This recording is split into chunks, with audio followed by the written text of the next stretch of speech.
Good morning मित्रांनो. सकाळीच अंघोळ नाही केली कारण बिना अंघोळ करणारी कामं भरपूर बाकी आहेत. आणि हा बघा पेट्रोलमध्येच पाणी निघाला. सकाळी बाईक बंद पडली. तर कामं अशी आहेत की टाकी धुवायची आहे कारण पावसाला चालू झाला आहे. तर घरात येतो लाल पाणी पूर्ण मातीचा आणि टाकीमध्ये बसला येतो. तर हा बघा किती मातीसारखा पाणी आहे. घाण, एवढा घाण पाणी कसा पियाचा आपण. आणि टाकीच्या आतमध्ये बघा भाई खड्ड्यात आलो असं वाटलं मला.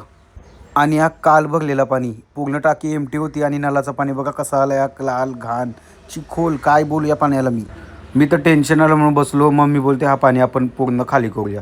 मग बरं खाली करून घे चल लगेच. मम्मीने पाण्याची टाकी खाली केली तर तेवढ्यात आला भारतुऱ्यांचा फोन का माझा पंखा बंद पडलाय. तर मग गेलो पंखा सुधरवायला. हा आहे आमचा गावातला घर, भाड्याने दिलाय आता. आणि आता कसा फिरतोय गोल गोल.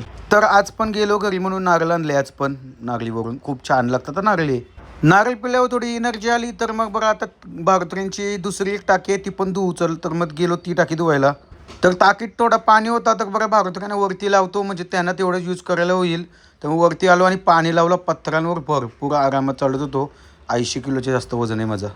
तर ही छोटीशी मुलगी बघा किती गोड आहे, क्यूट दिसते. ही आहेत नेपाळची.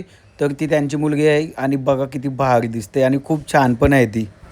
तर उतरलो टाकीमध्ये बघायला. बरं किती घाण असू शकतोय. तर बाबा बाबा हे काय आहे, चिखोल वाण्यातला. मग घेतली टाकी साफ करायला. मी आणि एक माणूस घेतला होता मी हाताशी. आणि मग आम्ही दोघाही मिळून पूर्ण टाकी साफ केली. आणि एवढा थकलो का आम्ही टाकीतच बसलो. तर तुम्हाला वाटत असं एवढी मोठी टाकी कशी भरतो. तर बोरिंग आहे त्याच्यामुळे हे टाकी भरते, नाहीतर पाणी नसतं या टाकीत कधीच भरला. तर श्रुती मात्रेने आणलेत कोलब्या. जेवण वगैरे जेवलो आणि मग गेलो मार्केटला. थोडी भाजी घ्यायची होती तर मग मार्केटला गेलो आणि मस्त सर्व भाजी घेतली. तर थोडंसं डेली मार्ट म्हणून सामान घ्यायचं होतं पण ते शटर बंद केलं होतं. मग खालून वाकून गेलो ना सामान घेऊन आलो. घरी आलो तर परत भूक लागली म्हणून मग बनवला अंडा फ्राय केला.